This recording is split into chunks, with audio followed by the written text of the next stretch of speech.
Police वाले क्या बोल रहे थे आपको? ये सब ईसाई है, इन लोगों को मारो और परेशान करो, इन लोगों को काम कराओ खूब। और लैट्रिन भी साफ करा रहे थे लोग, क्या किया।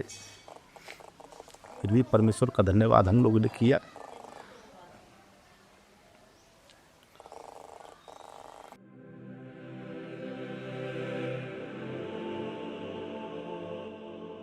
भारतीय संविधान में ऐसा सिस्टम नहीं है कि समानता का अधिकार है, सभी धर्मों को अपना अपने धर्म के लोगों को शिक्षा देने का अधिकार है, लेकिन फिर भी लोग डिस्टर्ब कर रहे हैं, परेशान कर रहे हैं।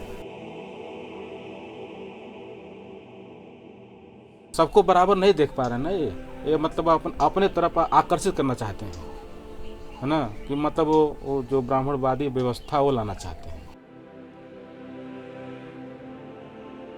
चर्च को तोड़ा जा रहा है, गाली गलौज किया जा रहा है, कुर्सियाँ तोड़ी जा रही, मारा पीटा जा रहा है। कानून की पुस्तक में तो लिखा है कि कोई भी व्यक्ति अपना प्रचार प्रसार कर सकता है, पर झूठे दोष लगाया जाता है कि मतलब ये धर्म परिवर्तन कर रहे हैं, ईसाई बना रहे हैं लोगों को।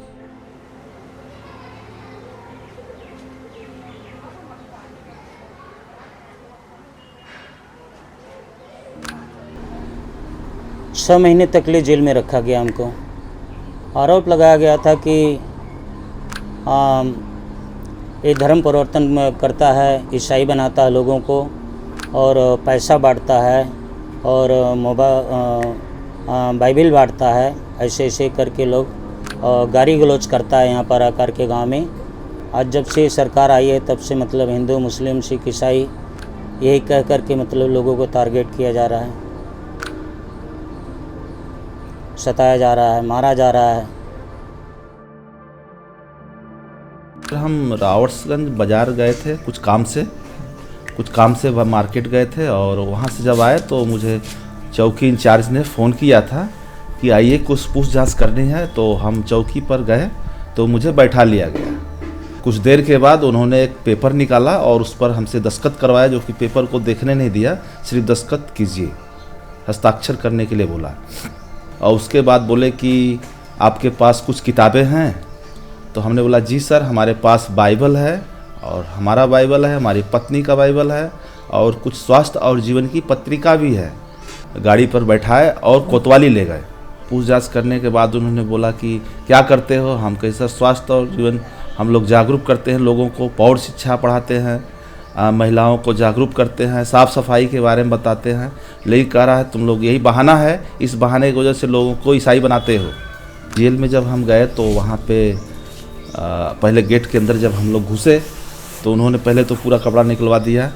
अंत में सिपाही लोगों ने पूरा जेबा चेक किया और इसमें जो पैसा था 400-500 लगभग था हमारे जेब में, वो निकाल लिए लोग।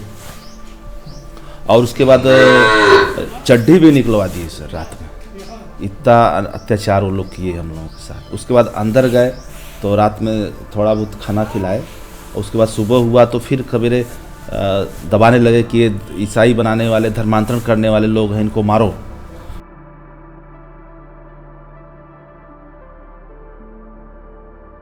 हम यीशु मसीह को मानते हैं, उसी उद्देश्य से हमको जेल में डाला गया। करीब हमको 23 दिन तक जेल में 25 दिन तक जेल में रखा गया। 25 दिन के बाद हमको 23 तारीख को रिहा किया गया। यहाँ पे लोग मानने वाले हैं तो हम भी मानते हैं यीशु मसीह को, और हमारा नाम भी उसमें दिया गया। और पुलिस आई, बोली कि भाई आपका नाम है। हम पता करने के लिए गए थाने पे कि भाई क्या बात है। सोचे कि क्या बात है, जाके पता करने के लिए गए तो पुलिस हमको पकड़ के रख लिया। हमको समझ में नहीं आया कि क्या बात है क्या नहीं। हम तो पूछने के लिए गए थे, लेकिन पुलिस हमें अरेस्ट कर लिया।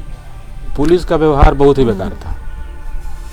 यहाँ चौकी से बोले कि कुछ नहीं होगा, कुछ नहीं होगा, लेकिन वहाँ पर जाने के बाद ऐसा हमको समझ में आ रहा था कि हमको वो इस नज़रिए से देख रहे थे, दृष्टांत से देख रहे थे कि जैसे हम आतंकवादी हैं। बोले ये धर्म परिवर्तन कराने वाला है, इसको मारो 20 लाठी, मारो 50 लाठी। इस प्रकार से हम लोगों से व्यवहार किया जा रहा था। कोई कॉलर पकड़ के ला रहा है तो कोई हाथ पकड़ के ला रहा है कि भागने न पाए, यानी हम आतंकवादी हैं कि चोर हैं कि डाकू हैं। हम उनको ऐसा लग रहा था। हम कहीं देखिए हम लोग इतना सीधा साधा आदमी, कहीं भाग भी नहीं सकते, और हम लोगों के साथ ऐसा व्यवहार किया जा रहा है। जेल के अंदर जब हम गए वहाँ तो हम देखे कि जेल में लोगों को कैद करके रखा गया है, लेकिन बिना निर्दोष आदमी को, जिसका कोई दोष नहीं हो, उस आदमी को जेल में डाला गया। हम लोग का कोई गुनाह नहीं था, बिना गुनाह का बेवजह का जब हम लोग जेल में डाल दिया गया, तो हम जानते हैं कि जब हम लोग कोई गुनाह नहीं किए तो जो बिना गुनाह का ऐसे काफ़ी लोग जेल में पड़े हुए हैं वहाँ।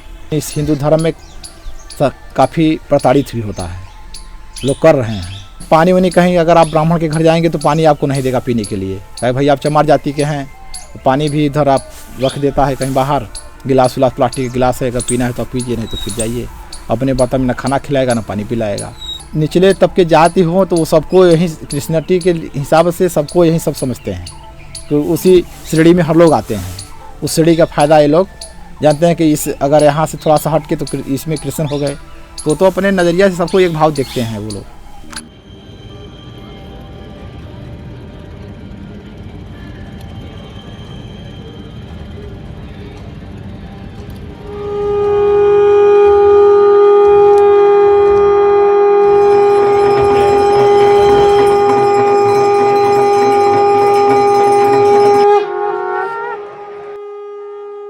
जो चीज़ हमारे खून में है, जो चीज़ें हमारे खून में हैं, अगर हमारे धर्म के प्रति अगर हम ही अपने लोगों को नहीं बताएंगे या फिर नहीं उनको जागरूक करेंगे, तो जाहिर सी बात है अज्ञानता के कारण ही तो लोग अपने धर्म को छोड़ के दूसरे धर्म में लोग अपने आप को परिवर्तित कर लेते हैं।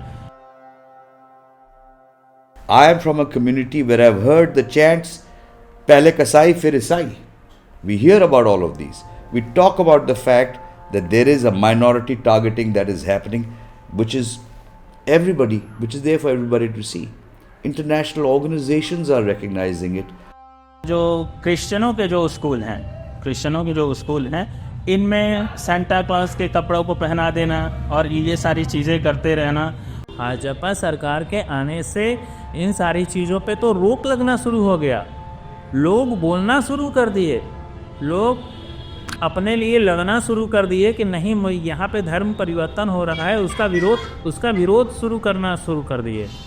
भाजपा सरकार का सपोर्ट नहीं कह सकते आप, लेकिन मनोबल कह सकते हैं। अगर हमको अपने धर्म को बचाने के लिए अगर हम हाथ भी जोड़ सकते हैं और अगर ज़रूरत पड़ेगी तो फिर हथियार भी उठा सकते हैं, ये तो हमारा कर्तव्य होना चाहिए। ये इसके लिए अगर हम ये सोचें कि नहीं हम वायलेंस के चक्कर में वायलेंस हो रहा है, वायलेंस ये नहीं, इसको वायलेंस नहीं बोलते, ये अपने अधिकारों को बचाने का प्रयास होता है। India is a signatory to the United Nations Charter of Freedom of Religion. There are sections in there which says no person in our nation will be persecuted for their faith. We are blatantly transgressing that. So we are violating international norms.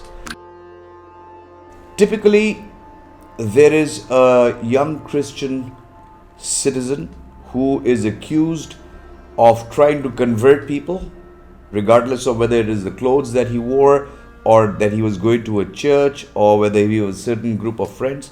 There are times when large mobs are gathered, whether it is in Manipur, whether it is in Chhattisgarh, where we see entire villages being displaced, churches being destroyed, property being vandalized, images and sculptures of historic significance being broken and destroyed, Bibles torn. सारी ईसा मसीह की किताबें photo Bible सब मैंने जमा कर दी है।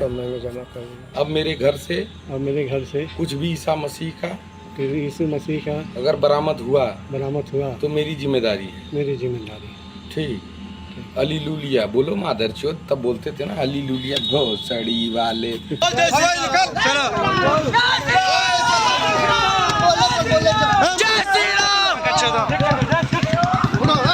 हाँ, इस पर ठोस कार्रवाई हो जाए, क्योंकि नहीं तो ये पूरे समाज को ईसाई बनाने के लिए तुले हुए हैं। They have been able to speak from public platform that heads should be removed, people should be killed. They've called for this sort of a genocide, and people who have acted have either been repaid by becoming leaders within that party or have gotten ministerial posts. कानून हमारा कभी धर्म से बड़ा नहीं हो सकता। मेरे हिसाब से धर्म से बड़ा हमारे लिए कानून नहीं हो सकता।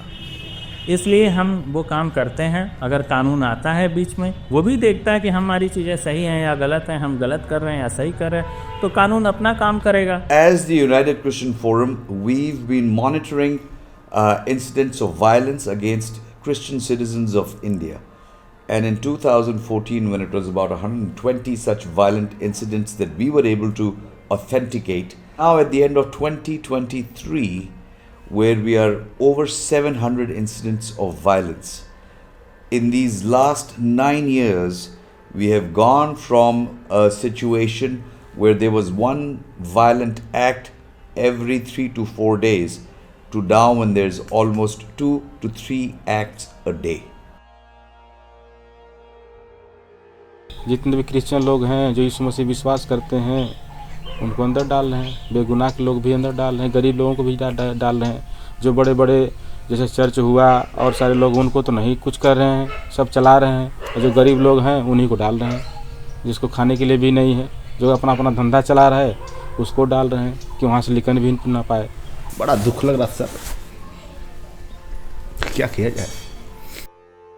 ये सब ईसाई हैं, इन लोगों को मारो और परेशान करो इन लोगों को काम कराओ खूब।